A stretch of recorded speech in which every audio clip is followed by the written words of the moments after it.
సువర్ణబాయి గారి కోడలు, అలాగే దేవుడిచ్చినటువంటి స్వాస్యమైనటువంటి మనవుడు దీపక్ సూర్యప్రకాష్, అలాగే మాణిక్యం గారు వారి మేనగోడలు,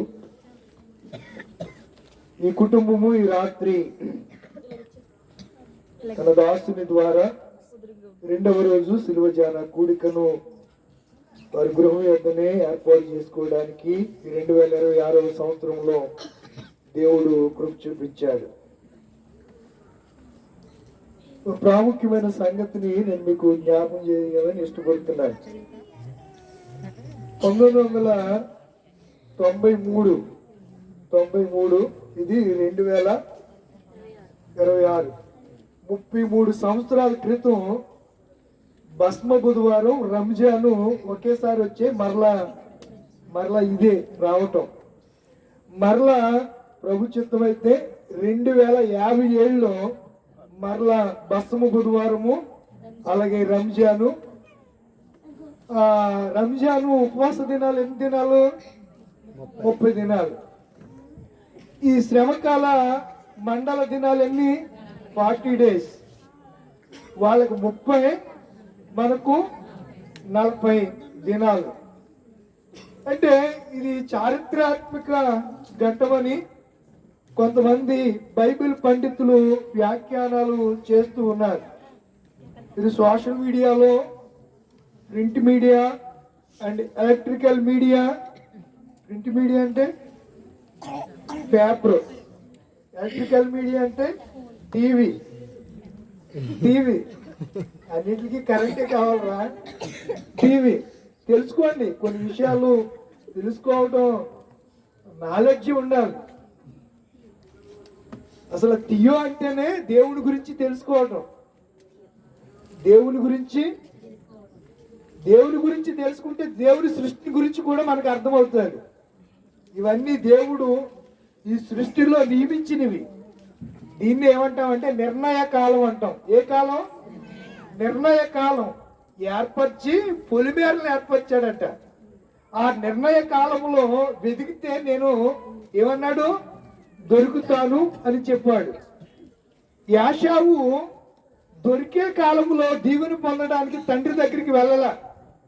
కాలం అయిపోయిన తర్వాత దీవెన మరొకరు సొంతం చేసుకున్న తర్వాత తండ్రి దగ్గరికి వెళ్ళి నన్ను బ్లెస్ చేయంటే తండ్రి అంటున్నాడు, మరి సార్ నా దగ్గర ఏ విధమైన బ్లెస్సింగ్స్ లేవు, ఏ విధమైన ఆశీర్వాదాలు లేవు. అదేంటి డాడీ అలా అంటావేంటి? నన్ను ఏదో రకంగా ఏమని ఆశీర్వదించరా? ఆశీర్వాదం అంతా ఎవరో ఎత్తుకుపోయారు. తెలుసు ఎవరు ఎత్తుకుపోయారో. తర్వాత స్ట్రైక్ అయింది, తర్వాత అర్థమైంది. ఎవరికి?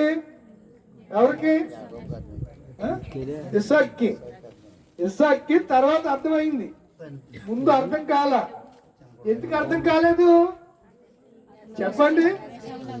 మోసము వేషం. మాట ద్వారా తండ్రిని మోసం చేశాడు, వేషం ద్వారా తండ్రిని మోసం చేశాడు. ఓ మాటలో చెప్పాలంటే తండ్రిని బురిడి కొట్టించి అన్నకు రావాల్సిన శ్రేష్టమైన దీవెనలు, ఆశీర్వాదాలు యాకోబు సొంతం చేసుకున్నాడు. దానికి కారణం పౌలు గారు హెబ్రీ రాసిన పత్రికలో అంటాడు కదా, యాషావు సమమైన తరువాత వచ్చాడట. దేని కొరకు? ఆశీర్వాదం. చదవండి ఆ మాట. హెబ్రీ రాసిన పత్రికలో త్వరగా చదవాలి. హెబ్రీ రాసిన పత్రిక 12వ అధ్యాయమేనా? నేనే చెప్పాలా? ఏషావు ఆ తర్వాత. ఏ తర్వాత? ఎన్నో వచ్చినాడు ఎవరికి తెలియలేదు. చెప్పు. 12, 15, 17. ఏషావు ఆ తరువాత. అక్కడ ఆగండి, బ్రేక్ అయింది. ఆ తరువాత. ఏ తరువాత? సమయం అయిపోయిన తర్వాత దీవెనను తమ్ముడు పొందుకుని తండ్రి దగ్గర నుంచి వెళ్ళిపోయిన తరువాత, ఆ తరువాత ఏషావు ఏం పొందగోరి? ఆశీర్వాదం పొందగోరి విడుచుచు దేనికోసం? ఆశీర్వాదము కోసము శ్రద్ధతో వెతికినను ఏం పొందలేదు. అక్కడ ఆశీర్వాదం అన్నాడు, ఇక్కడ మారు మనసు అంటున్నాడు.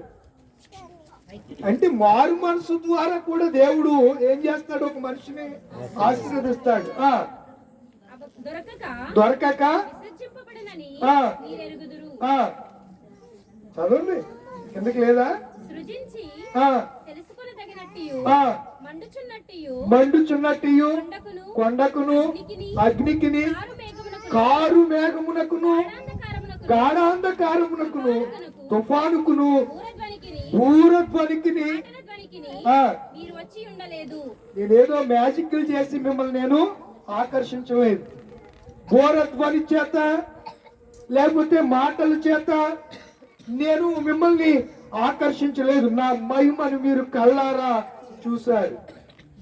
ఇశ్రాయేలు 40 సంవత్సరాల అరణ్య ప్రయాణములో దేవుని యొక్క అద్భుతాలను వారు కళ్ళారా చూశారు. ఉదయం పాలెములో మన్నా కురుముట వారు చూశారు. దాన్ని కూర్చుకుని తెచ్చుకుని తినటం వారికి తెలుసు. మాంసం కావాలంటే దేవుడు వారికి ఏమిచ్చాడు? మాంసం ఇచ్చాడు. అరణ్యంలో అసలు కూరలు కనబడతాయా? భయంకరమైనటువంటి మహాకాలిన ఆ భయంకరమైన అరణ్యములో ఆ ఎండ వేడికి ఆ ఇసుక తెన్నులలో ఎవరుండగలరు ప్రియులారా? అలాంటి ప్రాంతములో దేవుడు వారికి ఏది కావాలంటే ఇవన్నీ నేనేదో అద్భుతాలు చేస్తేనే కాదు, మీరు కన్నులారా మీరు ఏం చూశారు? నా మహిమను చూశారు. యేసు ప్రభు వారు చేస్తున్న అద్భుతాలన్నీ కళ్ళారా చూశారు. ఎవరు? ఆయనతో ఉన్నటువంటి శిష్యులు. ఆయన తన రాజ్యమును గురించి చెప్తూ ఉంటే ఇద్దరు కుమారులకు తల్లి అయినటువంటి షలోమి వచ్చి అడుగుతుంది. ఎవరిని అడుగుతుంది? చెప్పాలి. ఎవరిని అడుగుతుంది? చెప్పండి బాబు. యేసు ప్రభుని. ఈరోజు మన అంశమే అది. ఏంటి మన అంశం? ఏంటి? దురాశ. మన అంశం దురాశ. కనుక ప్రియమైన ప్రభునందు నా ప్రియమైన దేవుని పిల్లలారా, దురాశ అనే మాట ఇంగ్లీష్ లో గ్రీడ్ అనే పదాన్ని వాడారు. అంటే భౌతిక సంపద లేక అధికారం, హోదా కోసం కలిగే మితిమీరినటువంటి తృప్తి చెందని కోరికను దురాశ అనే పదం సూచిస్తూ ఉంది. మనకి చిన్నప్పటి నుంచి తెలిసినటువంటి పదం ఏంటి? దురాశ దుఃఖములకు. తెలుసు కదా మీ అందరికి ఈ పదవు మీకు వాడికే. కనుక దురాశలో పేరాశ ఉంటుంది. దురాశలో పేరాశ. దురాశ వేరు, పేరాశ వేరు. చెప్తాను ముందుకు వెళ్ళినప్పుడు మీకు అర్థం అవుతారు. కనుక ఈ దురాశ గురించి ఒక నిర్వచనాన్ని మీకు జ్ఞాపకం చేస్తాను. డబ్బు, భూమి, ఆస్తులు లేదా హోదా కోసం కలిగే తీవ్రమైనటువంటి హృదయములో అలజడిని ఈ దురాశ అనేది సూచిస్తూ ఉన్నది అనే సంగతిని నేను విజ్ఞాపం చేస్తున్నాను. యేసు ప్రభువారు 16వ అధ్యాయంలో తన రాజ్యాన్ని గురించి చెప్పాడు. మీరు నన్ను వెంబడిస్తున్నారు కదా, మీరు రేపు పునరుద్ధానమందు పరలోకంలో 12 సింహాసనం మీద మీరు ఆసీనులై ఉంటారని ముందు చెప్పాడు. మత్తయి సువార్త 16వ అధ్యాయంలో ఆ విషయాలు ఆయన చెప్తే, ఈ విషయాలన్నీ కూడా వీళ్ళు వెళ్ళి ఎవరికి చెప్పారు? పిల్లలిద్దరూ చెప్పాలి. ఎవరికి చెప్పారు? మనం వింటాం కానీ ఎవరికి చెప్పు. వాళ్ళిద్దరు విని ఎవరికి చెప్పారు? అమ్మా, యేసు ప్రభు వారు మనకు బంధువు కదా. యేసు ప్రభు వారు షలోమి, మరియా అక్క చెల్లెళ్ళు. వారిద్దరికి చాలా దగ్గర బంధుత్వం కలిగినటువంటి వారు. యోహాను, యాకోబులు తల్లి అయినటువంటి షలోమియు, అలాగే యేసు ప్రభువును కన్న తల్లి అయిన మరియా ఇద్దరు కూడా బ్లడ్ రిలేషన్ కలిగినటువంటి వారు. వాళ్ళిద్దరు అమ్మా, మేము అడగలేకపోతున్నాం ఎవరిని? యేసు ప్రభుని. నువ్వు మేము చెప్తున్నావు, ఇలా చెప్పాడు ఆయన మొన్న, నువ్వు వెళ్ళి అడుగు, మేము అడుగుదాం అన్నయ్య మాకు అని అడిగితాకి మాకు ధైర్యం చాలలేదు అని వీళ్ళకి కూడా ఆశ కలిగింది. ఈ ఆశ కలిగినటువంటి ఈ అన్నదమ్ములు ఇద్దరు వారి తల్లితో చెప్పారు. ఎవరు వారి తల్లి? ఎవరు? షలోమితో. మీరు చదివితే అక్కడ ఆ విషయాలు అర్థమవుతాయి. నేను మీకు ఎక్స్ప్లెయిన్ చేసేస్తున్నాను అనమాట, అవన్నీ చదివించడానికి టైం కాదు కాబట్టి. తల్లితో చెప్తే తల్లి ఎవరి దగ్గరికి వెళ్ళిందంట? యేసుప్రభు దగ్గరికి వెళ్ళి, ఇప్పుడు చదవండి. అప్పుడు జబదేయ కుమారుల తల్లి ఎవరితో వచ్చింది? రే రండిరా, ఎప్పుడైతే రండి, నీకెందుకు రికమెండేషన్ అంట, నేను అడిగేస్తాను మీకు ఎందుకని ఇద్దరిని కొడుకులు ఇద్దరిని వెంట పెట్టుకుని ఎవరి దగ్గరికి వచ్చింది? యేసయ్య దగ్గరికి వచ్చింది. అబ్బా, ఆశలో కూడా ఎంత రియాలిటీయో, అడిగే విధానంలో కూడా చాలా నైపుణ్యం ప్రదర్శిస్తుంది. ఈమె చాకచక్యాన్ని ప్రదర్శిస్తుంది. నమస్కారం చేసిందంట. ఎవరికి? యేసయ్య ఆమెకి కొడుకు వరుస అవుతాడు. యేసయ్య ఆమెకి కొడుకు వరుస అవుతాడు. నమస్కారం చేసి చెప్పండి, నువ్వేదో మిస్ అయ్యావురా. నమస్కారం చేసి మరి అది వదిలేస్తే ఎలాగా? అది వదిలేస్తే ఎలాగరా మనిషి? ఒక మనవి ఏం చేస్తుంది? అప్పీల్ చేస్తుంది, అడుగుతుంది. ఎవరు అడుగుతుంది? అప్పుడు చదువు. నీవు ఏమి కోరుచున్నావని నువ్వు మనవి చేస్తే ఆయన అంటున్నాడు, నువ్వేం కోరుతున్నావమ్మా చెప్పు అన్నాడు. అందుకు ఆమె బయటకు వచ్చేద్దాం. నీ రాజ్యమందు ఒకడు నీ కుడివైపునను, చాలా ఒకడు లెఫ్ట్ ఒకడు రైట్. ఎక్కడట? రాజ్యమందు. ఏ రాజ్యం అది? యేసు ప్రభు ఏమన్నాడు? నా రాజ్యము ఏ సంబంధమైంది కాదు.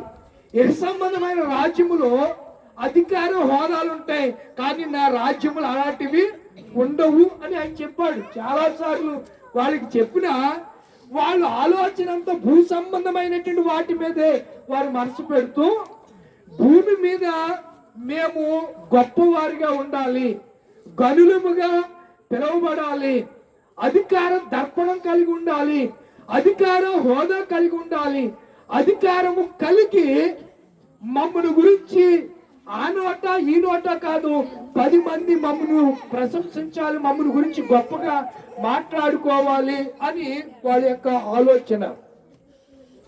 ఈ రోజుల్లో కూడా సంఘాల్లో ఇలాంటి దౌర్భాగ్యమైనటువంటి పరిస్థితి దాపురించింది. గొప్పలకి వెళ్ళిపోతున్నారు. అటు దైవ సేవకులు కూడా అంతే. అసలు ముఖ్యంగా ఈ జబ్బు వాళ్ళ వచ్చింది. ఎవరిలో? దైవ సేవకుల్లోనే వచ్చింది. మీకు తెలుసు కదా, బిలాము తెలుసా? సంఖ్యాకాండంలో ఉంటాడు. ఏ కాండం? 2వ అధ్యాయంలో ఉంటాడు. మీకు తెలియదు, 24వ అధ్యాయంలో ఉంటాడు. 24లో బిలాము అనే ప్రవక్తడు. ఆ రోజులు అసలు ప్రవక్తలు అరుదు. అలాంటి దినాల్లో సంఖ్యాకాండంలో ఒక ప్రవక్త కనబడతాడు. అతని పేరు బిలాము. అతడు ఇశ్రాయేల్ మీద అధికారిగా దేవుడే ఏర్పాటు చేశాడు. కానీ ఇంకా ఏదో అధికారంలో హోదాలో ఉండగానే ఏం చేయాలి? డబ్బును కూడబెట్టేయాలి అనే ఉద్దేశం కలిగినటువంటి దురాశపరుడు. ఏ పరుడు? దురాశపరుడు. ఎవరు? బిలాం. నేటి సేవకుల్లో కూడా ఈ జబ్బు బాగా ఎక్కువైపోయింది. ఈ దినాల్లో మరీ ఎక్కువైపోయింది. రాత్రి ఏదో సందర్భంలో మా తమ్ముడు జాకబ్ అంటూ అన్నాను, సంగీతం ఇంకా 3 ఉన్నారు. గేదెకి గడ్డేయకుండా పాలు తీయాలనుకునే వాళ్ళు ఎక్కువైపోయారు. అర్థమవుతుందా? మేత పెట్టాలండి. మేత పెడితే అది 2 లీటర్లు ఇచ్చేది, పాలలో పడితే 3 లీటర్లు ఇస్తుంది. అవసరం వస్తే దాని సామర్థ్యం కొలిది అది నీకు ఇస్తూ ఉంటుంది. నువ్వు కాలుష్యం, పాలంటే కాలుష్యం, నువ్వు ఆ పాలు తాగితే ఎదుగుదల, గ్రోత్. కాలుష్యం వల్ల ఎముకలు బోన్స్ పుష్టిగా ఉంటాయి, ఎముక ఎదుగుదల ఉంటుంది, ఎముక పుష్టిదనం కాలుష్యం. అందుకే బాగా వీడు ఎదగట్లేదంటే పిల్లలకి ఏం రాసిస్తారు? కాల్షియం టాబ్లెట్లు ఇస్తారు. ఎందుకు? గ్రోత్ పెరగటానికి. మరి మనం పెరగాలి అంటే పాలు కావాలి. పాలు ఆ గేదె గాని ఆ పశువు గాని మనకి ఇవ్వాలి అంటే ఏం చేయాలి? మేత పెట్టాలి. ఇప్పుడు మేత లేకుండా పాలు ఇమ్మంటే అది ఇస్తుందా? ఇవ్వదు కదా. నేటి దినాల్లో సేవకులైన వాళ్ళు అధికారం కోసం ప్రాకులాడుతున్నారు, దురాశ పరులై. కానీ సంఘాన్ని మేపవలసిన విధానం, క్రమములో వారిని తర్పీదు చేయవలసిన విధానంలో చేయకపోవడం ద్వారానే ఇంకను సంఘాలు ఎన్లార్జ్ కాలేకపోతున్నాయి, సంఘాలు విశాలపరచబడలేకపోతున్నాయి. సంఘాల్లో అలా సంఘాలు నానాటికి కృషించిపోతున్నాయి. ఒకప్పుడు 150 మంది సంఘం ఉన్నటువంటి సంఘం ఈ రోజు 20 మందికి 30 మందికి సంఘం కృషించిపోయింది. 50 మంది ఉంటే 100 మందికి వెళ్ళాలి, 100 మంది ఉంటే 200 మందికి అలా పెరగాలి తప్ప నేటి దినాల్లో ఏమవుతుంది? ఎందుకంటే దురాశ. జనాలకి చిట్టి ప్రార్థనలో ఉన్న తర్వాత చేస్తున్నారా? ఓకే సరే సరే.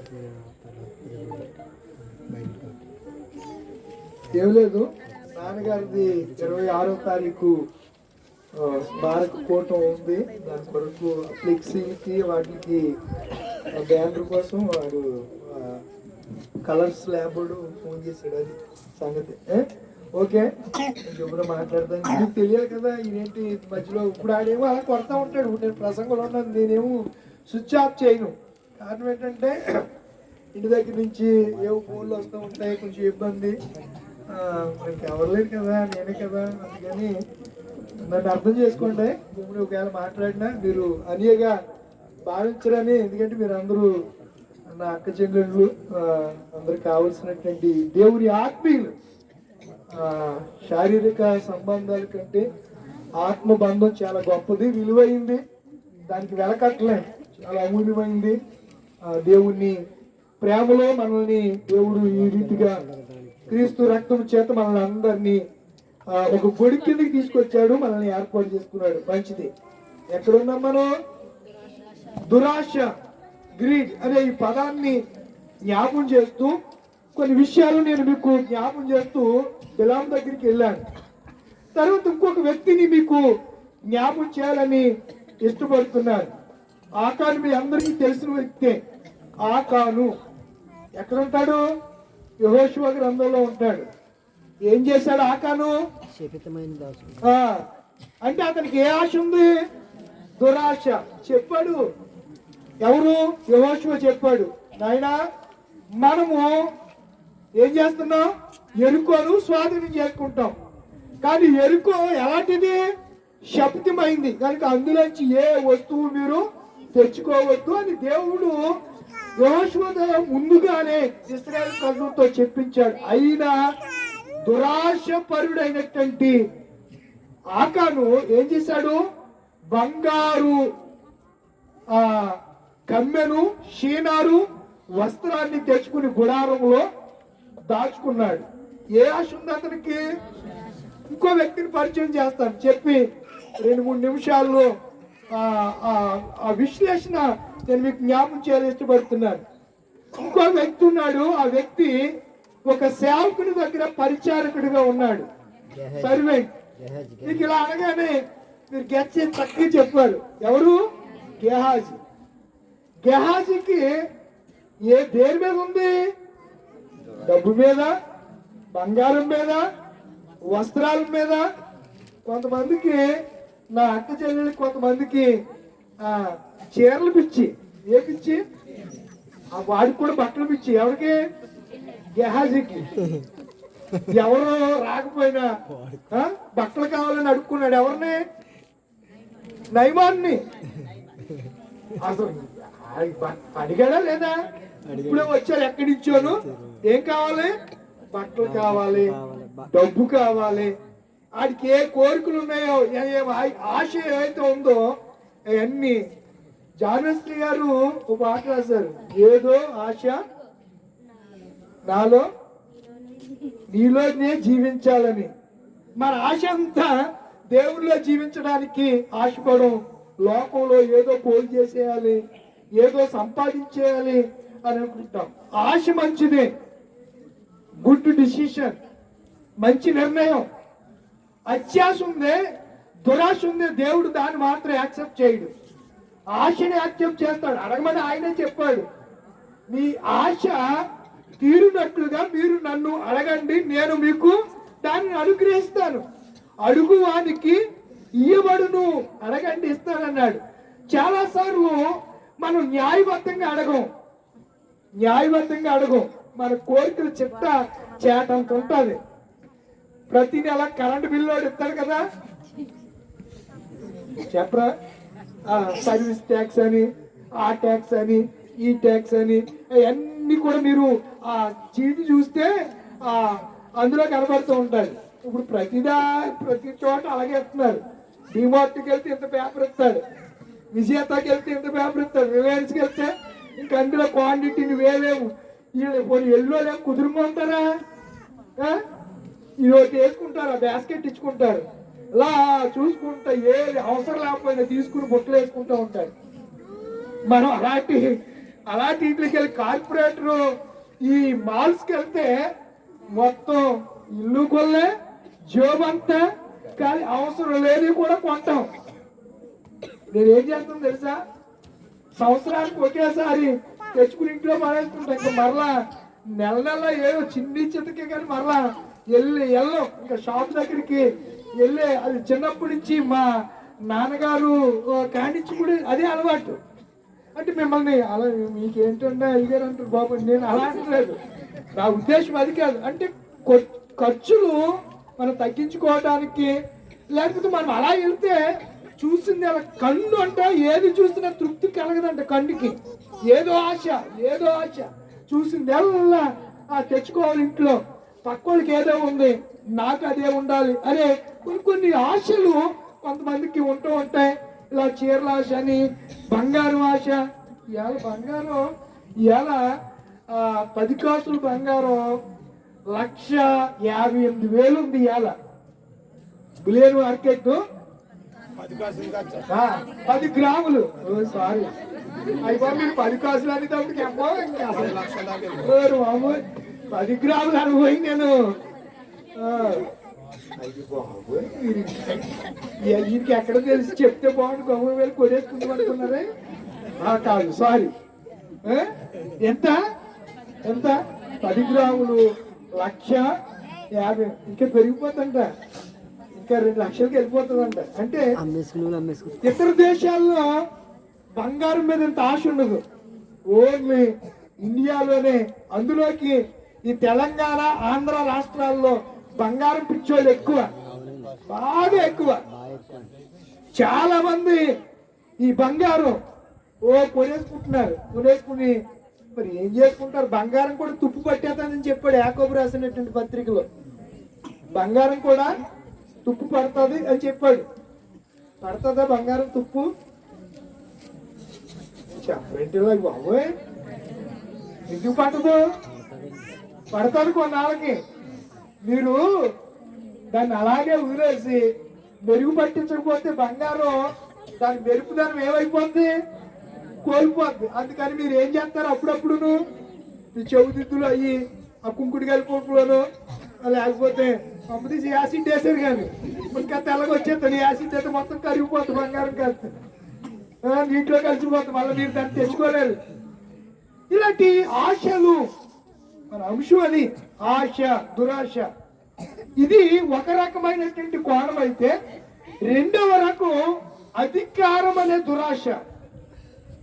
ఇప్పుడు ఈ యోహాను, జబదేయి కుమారులైనటువంటి ఈ యోహాను, యాకోబులకు ఉన్న ఆశ ఏంటంటే సింహాసనం మీద మేము మాత్రమే కూర్చోవాలి. అది కూడా యేసు ప్రభు వారు కుడివైపున నేను కూర్చుంటే, ఎడవ వైపున మా తమ్ముడు కూర్చోవాలి.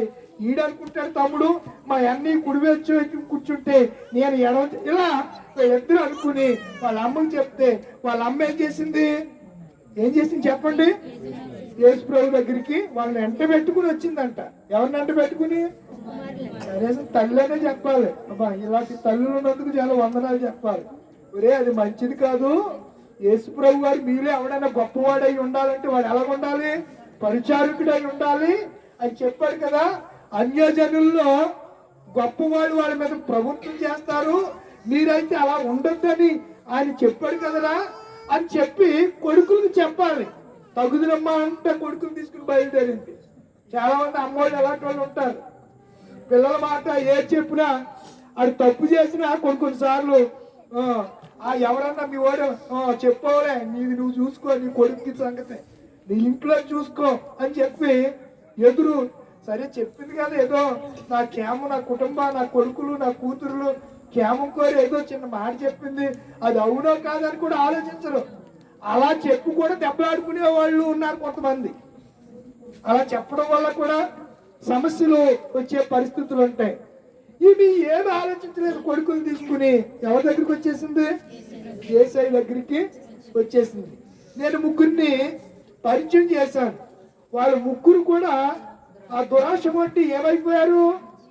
ఒకడేమో కుష్టిగా తెచ్చుకున్నాడు, ఒకడేమో ఖడ్గంతో నరకం అంటాడు. ఎవరు? బిలాము. బిలామును కత్తితో నరికేశారు. ఎవరిని? బిలాముని. ఆకాన్ని ఏం చేశారు? గోతులేసి రాళ్ళతో కొట్టి పెద్ద కుప్పేసేసారు. ఎవరి మీద? ఆడు దురాశపడి. ఇంకొక ఆయన ఉన్నాడు, వాడికి ఏమొచ్చేసింది? వాళ్ళిద్దరు పోయారు, కానీ ఇది పోలా, గెహాజీకి పోలా. బాడీ అంత ఏమొచ్చేసింది? ఇప్పుడు ఇది మనుషుల్లో ఉంటాకుండా, మనుషుల్లో కూడా ఉందా? కుష్టి వ్యాధి వచ్చినాడు ఎక్కడ ఉండాలి? పాలెము వెలుపులు ఉండాలి, ఊర్లో ఉంటాక లేదు. ఆడు ఇలా కచ్చి పెట్టుకుని నేను అపవిత్రుడిని అని వెళ్ళాలి. ఒకవేళ ఇదంటే వెళ్తే ఆడ మాటిని ఎక్కడో అక్కడ ఇంట్లోకి వెళ్ళి ఏం చేసుకుంటారు? తలుపులు వేసుకునేవారు. వాడు వెళ్ళిపోయిన తర్వాత ఆడు వెళ్ళినంతసేపు ఆ రోడ్డు మీద నీళ్లు ఏదో చల్లి దాన్ని శుభ్రం చేసుకుని, అందుకే ఇప్పుడు కూడా ఐదు ఏం చేస్తారు? పశువు నీళ్ళు చెప్తూ ఉంటారు. ఏ నీళ్లు? పశువు నీళ్ళు. ఏదో అపవిత్రం అయిపోయిందండి. అది ఎప్పుడు? పాత నిబంధన కాలంలో పశువు నీళ్ళు చూస్తారు తెలుసంలో. మీరు కనుక వేపనోళ్ళ ఇంటికి వెళ్ళి కూర్చుని వచ్చేసిన తర్వాత మిమ్మల్ని ఏమో అనలేరు. మీరు వచ్చేసిన తర్వాత రాగి చెంబులోను ఎత్తడు, మళ్ళీ స్టీల్ చెంబుల్లో అయిరాళ్ళు, ఆ రెండు చెంబులు ఏదో చెంబులో కాస్త నీళ్ళు వేసి అందులో పసుపు వేసి పట్టుకెళ్ళి మొత్తం నువ్వు ఇక్కడ ఉంటే నీ మీద కూడా వేసేస్తారు. అర్థమవుతుందా? దేనికి? అపవిత్రం అయిపోయింది. వీడికి ఏమొచ్చేసింది చెప్పండి? అపవిత్రమైనటువంటి జబ్బు వచ్చింది. ఎవరికి కారణం? అది మైండ్ లో పెట్టుకోండి. సరే వీళ్ళ దగ్గరికి వద్దాం. వీళ్ళిద్దరికి అధికారం కావాలి కదా. ఈ అధికారం కోసం వీళ్ళు అడిగారు, యేసుప్రభు అది ఎంత పండుగ తమ్ముడు వాళ్ళు, మీకన్నా నాకు మనం అని అనలేదు. ఆయన ఏమన్నాడు? మీరేం అడుగుతున్నారో మీకు తెలీదు, నేను తాగే గిన్నె లేదు. వాళ్ళు చూడండి, వాళ్ళు ఏమంటున్నారు తెలుసా? మేము తాగేస్తాం. ఏం చేస్తారంట? తాగగలరంట. అదేదో తెలియదు ప్రభు, అసలు ఏ గిన్నె వాళ్ళకి తెలీదు. ఆయన దేని గురించి మాట్లాడుతున్నాడు కూడా దీనికి సరైనటువంటి అవగాహన లేదు. లేకుండానే తాగగలరు. సరే తాగితే తాగారు కానీ బాబు, అది ఆ రెండు ప్లేట్లు మీకు ఇవ్వడం మాత్రం కుదరదు అన్నాడు. అర్థమైందా? నేను క్లుప్తంగా ఆ రెండు ప్లేట్లు మీకు ఇవ్వడం కుదరదు, నా వర్షంలో లేదు, నేను ఇవ్వలేను. చాలమ్మా నేను ఇవ్వను. మళ్ళీ రేపు అయ్యే పాఠాలు రిపీట్ అవుతాయి, మనం కంటిన్యూ చేస్తూ ఉంటాం.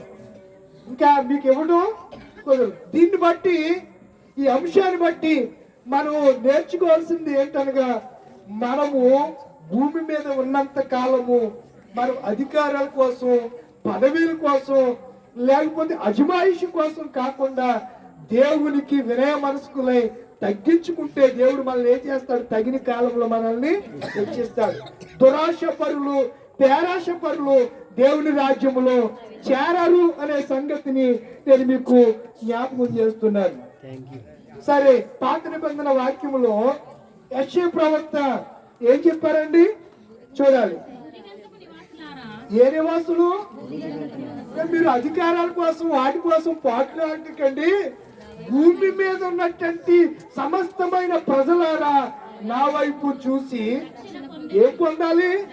మీకు రక్షణ లేదు. ఇది నేను తప్ప ఇంకెవరు మీకు ఇవ్వలేరు. ఎవరన్నా ఏమైనా ఇవ్వగలరేమో కానీ రక్షణ ఎవరి ఆధీనం? దేవుడి ఆధీనంలో ఉంది. కనుక రక్షణ భూదిగంత నివాసులారా నా వైపు చూడండి. ఆయన ఎవరి వైపు చూస్తున్నాడు? ఇప్పుడు కీర్తనలోకి రండి. కీర్తన 139 మొదటి వచనం నుంచి.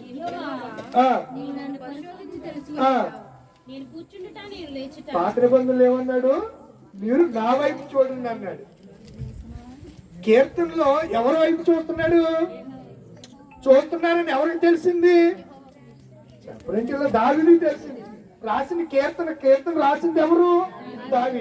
దావీదు అంటాడు, ఇప్పుడు యెహోవా ఏం చేస్తున్నావు నువ్వు? నేను ఎలాంటి ఆశపరుడో, నేను దురాశపరుడో, పేరాశపరుడో, నేను ఎలాంటి వాడినో నీకు బాగా తెలుసు.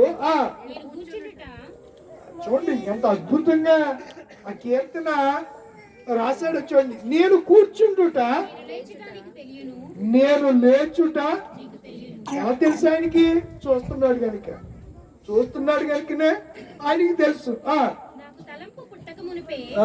ఇప్పుడు ఆశ గురించి ఒక మాట ఉంది. తలంపు లేకపోతే ఆశ నా హృదయంలో ఒక కోరికగా రాక మునిపే, కలగక మునిపే ఎవరు గ్రహిస్తున్నాడంట? దేవుడు స్కాన్ చేసేస్తాడండి మనల్ని. మనం ఏదో అనుకుంటాం, మనం చేసేది పిల్లంట పాలు తాగితే అనుకుంటుందంట ఎవరు చూడలేదు అనుకుంటుందంట. తెలీదా? పాలు కాసిన ఆ ఇంటి ఇళ్ళకి తెలీదా? స్టవ్ మీద పెట్టిన పాలు ఎన్ని ఉన్నాయో, ఎన్ని మరిగిపోయినాయి, ఇంకెన్ని ఉన్నాయో, ఎన్ని ఉంటాయో, ఆమె ఎన్ని లీటర్లు పెట్టిందో, మరక కాసిన ఎంత లాస్ అవుతాయో తెలియదు ఆమెకి. చాలా మంది నేడు దినాల్లో అలా అనుకుంటారు. దేవుడికి సమస్తము తెలుసు ప్రియులారా. ఆయన సమస్తం చూస్తున్న దేవుడు.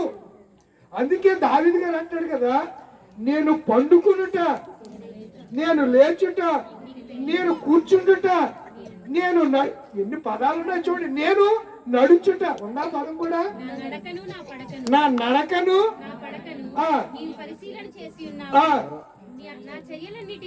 నా చర్యలంటే పనులు, మనం చేసే పనులన్నిటినీ, నేను చేసే పనులు ఎవరికి తెలియవు అని అనుకోకండి. ఒక ఆయనకి తెలుసు, మనకి ఎవరికి తెలియదులే. నేను చేసే పనులు మీకు ఎవరికి తెలియదు. కానీ నేను ఏం చేస్తున్నానో, నా పని ఏంటో, నేను చేసే పనిని చూస్తున్న ఒక ఆయన ఉన్నాడు. ఆయనే సర్వశక్తిమంతుడైన దేవుడు.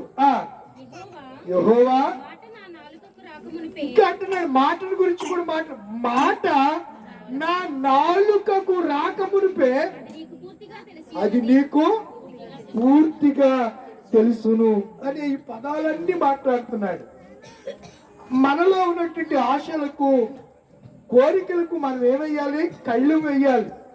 గుర్రానికి కళ్ళు ఉంటుంది తెలుసా? కళ్ళు ఉంటుంది. కళ్ళు లేకపోతే అది మనం చెప్పిన మాట విందు, దాని ఇష్టం వచ్చినట్టు వెళ్తాడు. నాలుకకు కూడా ఏమయ్యాలి? నోరు జారకూడదు. ఈరోజు సేవకులు కూడా కొన్నిసార్లు నోరు జారితే ఆ నోరు జారిన మాటలు పెద్దలను బాధ పెడతాయి, సంఘాన్ని బాధ పెడతాయి. కొంతమందికి సంఘానికి కొన్ని విషయాలు తెలియక వీళ్ళు సేవకుడిదే కరెక్ట్ అనుకుంటారు. ఎప్పుడు అలా డిసిషన్కి రాకండి, అలా నిర్ణయించకండి. న్యాయ నిర్ణయాలను నిర్దేశించగలిగిన దేవుడు పరమందు ఒక ఆయన ఉన్నాడు. ఏది రైట్, ఏది కరెక్టో నిర్ణయించడానికి త్వరపడి మనము మాట్లాడడానికి ఎప్పుడు కూడా త్వరపడడానికి వీల్లేదు. మన సాటి సహచరులు కానివ్వండి, పరిచారకులు కానివ్వండి, సంఘ సభ్యులు ఎవరిని కూడా త్వరపడి మనం కించిపరిచే విధంగా మాట్లాడడానికి నీ లెక్క ఏంటి, నేను నాకు అధికారం ఉంది అని ఎప్పుడు కూడా అలా మాట్లాడొద్దని ఎవరు చెప్పారు? యేసుప్రభు వారు చెప్పారు. మీరు ఆ 20వ అధ్యాయం రేపు కూడా అవే విషయాలు వింటారు. అవి ఎవరో చెప్పలేదు, సాక్షాత్తు సర్వేశ్వరుడు అనే దేవుడు చెప్పినటువంటి మాటలు. మనం ఎప్పుడైతే దేవుని మాటలకు లోబడి తదనుగుణంగా దురాశను విడిచిపెట్టి స్వచ్ఛమైనటువంటి కోరికను కలిగి ప్రభు కొరకు కన్నులెత్తి ప్రార్థన చేస్తామో అప్పుడు తప్పకుండా దేవుడు ఏం చేస్తాడు, మన మనవిని ఆలకిస్తాడు. అంతే తప్ప మన ఇష్టానుసారంగా ఏది అడిగితే అది దేవుడు మనకి ఇవ్వడు అనే సంగతిని జ్ఞాపకం చేస్తున్నారు. చూడండి, ఒక చక్కని రెఫరెన్స్ నేను మీకు ఇవ్వడానికి ఇష్టపడుతున్నాను. చాణక్యుడు అనే ఒక అతను ఉన్నాడు. అతను ఒక కథ చెప్పాడు. మీరు బంగారు గుడ్లు పెట్టే బాత్ కథ తెలుసు కదా మీకు. ఇది చెప్పింది చాణక్యుడు. ఈ కథ చెప్పింది చాణక్యుడు. ఏమిటి అని అంటే, బంగారు గుడ్లు పెట్టే బాతు. ఒక అతనికి ఏం దొరికిందంట, ఓ బాత్ దొరికింది. అది గుడ్లు పెడుతుంది, రోజుకి ఒక గుడ్డు పెడుతుంది. దీనికి ఆశ ఎక్కువైపోయి రోజు గుడికి ఎన్ని గుడ్లు ఉన్నాయని దాన్ని పట్టుకుని కోసేసాడు. కోసేస్తే అందులో రక్తం తప్ప, మీట్ అంటే మాంసం తప్ప ఏమీ కనబడలేదు. అంటే వీడికి ఏమైపోయింది, రోజుకో గుడ్డు ఇస్తుంది కదా, ఆ గుడ్డుతోటి అప్పటికి ఆడు కోటీశ్వరుడు అయిపోయి ఉంటాడు. అయినా వాడికి ఏం చావలేదు, ఆశ చావలేదు, దురాశ ఎక్కువైపోయింది. అందుకే యాకోబు రాసిన పత్రిక ఇప్పుడు చూడండి. యాకోబు రాసిన పత్రిక, అబ్బా వెరీ గుడ్ అమ్మా, అది అలా ఉండాలి. అలా సబ్జెక్ట్ వెళ్తున్నప్పుడు మీరు రిఫరెన్స్ చెప్తే ఇంకా అద్భుతంగా ఉంటారు. దురాశ ఏం ధరించిందంట, దురాశ గర్భము ధరించి. ఏంటి గర్భం ధరించడం ఏంటి, పాపం దురాశ గర్భం ధరించడం ఏంటి చెప్పండి. దురాశ ఒక అమ్మ నీలేసుకుంది అంటే గర్భవతిగా ఉంది, రేపో మాపో ఆ నిర్ణయింపబడిన దినాలు అయితే కంటాదని మన అందరికీ తెలుసు. మగపిల్లలు ఆడపిల్లని ఎవరినొకటి దేవుడిచ్చే ఆ బిడ్డను దేవుడు ఇస్తాడు, ఆ గర్భాలను ఇస్తాడు. ఇక్కడ ఏది గర్భం ధరించిందంట, దురాశ గర్భం ధరించి. దురాశ దేనికంటది, పాపం మరణం కంటారు. దురాశ గర్భము ధరించి. మరి అదే మరణం అయిపోయారు లేదా, ఆకాను బిలాము ఏమైపోయారు, గెహాజీ అంటే శారీరకం. అంటే ఇంక ఒరే నీకు ఎలాగైనా బుద్ధి వస్తుందని దేవుడు ట్రీట్మెంట్ ఒక్కొక్కడికి ఒక విధంగా ఉంటుందండి. ఇప్పుడు మా తమ్ముడు ఎమానుయేల్ లాంటి ఉన్నాడు, మాట చెప్తే సరే అన్ని ఇలా చెప్పి లోబడేవాడు ఉంటాడు. ఆడాలు చెప్పడం ఏంటి అనేవాడు కూడా ఉంటాడు. ఒకడు చెప్తే వెంటనే సరి చేసుకునే ఉంటాడు. ఒకడు నాలుగు పడేదాకా. మన పిల్లలు కూడా ఒకసారి చాలా సార్లు చెప్తాం, చెప్పిన వినకపోతే మీరు ఏం చేస్తారు, ప్రాణాన్ని చక్కగా పెట్టుకుని మంచి చూడండి నన్ను ముద్దులెట్టేస్తారా, ఏం చేస్తారు మీరు అప్పుడు. అందుకే బెత్తము వాడని కుమారుడు అంటే తండ్రికి వాడిని 4 వేస్తే వాడు సరి అవుతాడు. అయ్యి బాబు నా పిల్లలు నన్ను ఎప్పుడు కొట్టలేదు అయ్యి కదా, నా చేతుంటే ఎప్పుడు కొట్టకపోతాడు, అలాగే తయారవుతాడు. కొట్టకపోతే కొట్టమని దేవుడే చెప్పాడు. ధర్మశాస్త్రంలో కూడా మోషే ద్వారా నీ కుమారుణ్ణి సావు వల్లని కొట్టకు, వాడు సన్మార్గంలో రావాలని వాడిని శిక్షించు అంటే. దాన్నే సొలొమోను ఏమన్నాడంటే, బెత్తము వాడని కుమారుడు తండ్రికి విరోధి అనే మాటలు అక్కడ వాడాడు. సరే, యాకోబు రాసిన పత్రికలో చెప్పిన మాట ఏంటనగా టైం అయిపోయింది. ఆ దురాశ ధరించి పాపము పరిపక్వమై వాళ్ళందరూ కూడా, దురాశ పరులందరూ కూడా వారు ఎక్కడికి వెళ్తారు, మరణం. ఏ మరణం అది, 2వ మరణం. అంటే యుగాలు కాలే మరణములోనికి దురాశ పరులందరూ. వాడు కూడా దురాశ కలిగింది, ఆశ కలిగింది, అధికారం కావాలనుకున్నాడు. ఎవరు, అపవాది. సభా పర్వతం మీద ఉన్నవాడిని ఒక్క తన్ను తన్నాడు. ఎవరు, తండ్రి అయిన దేవుడు యేసు ప్రభు వారు. అంటే అప్పుడు తండ్రిగా ఉన్నాడు ఆయన. సభా పర్వతం మీద తన్నగానే, అందుకంటే వేకువ చుక్క తేజ నక్షత్రమా నువ్వు ఎలాగూ భూమి మీద పడితివి అని చెప్పి యెషయా గ్రంథం 14వ అధ్యాయంలో ఆ మాటలు ఉంటాయి. యెహెజ్కేలు గ్రంథం 28వ అధ్యాయంలో కూడా అపవాదుని గురించి, వాడు గర్వించి దురాశపరుడై ఉన్నత మహిమను కోల్పోయి ఎక్కడ పడ్డాడు? భూమి మీద పడ్డాడు. వాడు అక్కడే పడ్డాడా? దురాశ పరులందరూ కూడా వాడితో ఉన్నాడు, బ్యాచ్ అంతా భూమి మీద పడ్డారు. భూమి మీద ఈయన విత్తేసిన విత్తనాలు ఇవన్నీ దురాశ అనే విత్తనం దేవుడిది కాదు. ఆ విత్తనం ఎవరిది చెప్పరంటేలా? మీరు కొన్ని వారం ఇప్పుడు నేను రాలేదు, పాస్టర్ గారు చెప్పుకుంటారు విత్తనాల గురించి. ఆ రోజు పాఠం అది చెప్పారా? ఎప్పుడు? కాదమ్మా, విత్తనాల గురించి చెప్పారు. ఆయన విత్తనాలు చదువుతుంటే తోవ పక్కన కొన్ని, ఆ రోజు పాఠం అది. ఏ ఆదివారం? నేను రాలేదు కదా, ఈ నెలలో రెండో ఆదివారం పాఠాలు అయ్యి. మరి అలా మర్చిపోతే ఎలాగా? ఫిబ్రవరి నెలలో పాఠాలు అవి. ఆ రోజు సువార్త పాఠం అనుకుంటా. సువార్త పాఠంలో నేలలు 4 నేలల గురించి రాస్తూ ఎవరు ఎత్తుకుపోయారంటే కొన్ని విత్తనాలని అపవాది వచ్చి ఎత్తుకుపోయాడంట. కనుక విత్తనాలు ఎక్కడ ఉండాలి?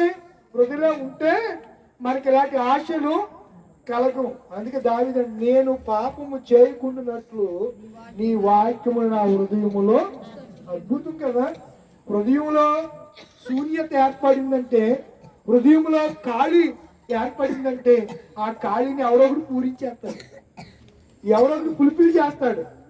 కానీ ఎవరు ఫుల్ఫిల్ చేయాలంటే పరిశుద్ధాత్ముడే మనలో నివాసము చేయాలి. అప్పుడే మనము పరిపూర్ణులు, అప్పుడే మనం సంపూర్ణులు, అప్పుడే మనము దేవుని యొక్క దీవెనలకు పాత్రులము అవుతామనే సంగతిని నేను మీకు జ్ఞాపకం చేస్తున్నాను. చివరిగా ఒక రెఫరెన్స్ జ్ఞాపకం చేస్తాను. బంగారు బాతు గురించి చెప్పాను. చాణక్యుడు అన్న మాట ఒకటి చెప్పి బైబిల్ వర్డ్స్ మీకు జ్ఞాపకం చేస్తాను. ఏమంటాడంటే, చాణక్యుడు చెప్పిన మాట హిస్టరీలో, కష్టపడకుండా అన్ని ఉచితంగా రావాలనుకోవడం కూడా దురాశ అంట. అర్థమైందా? కష్టపడకుండా అన్ని రావాలనుకోవడం కూడా దురాశే. ఈరోజు అన్ని ఉచితాలు ఎక్కువైపోయాయి.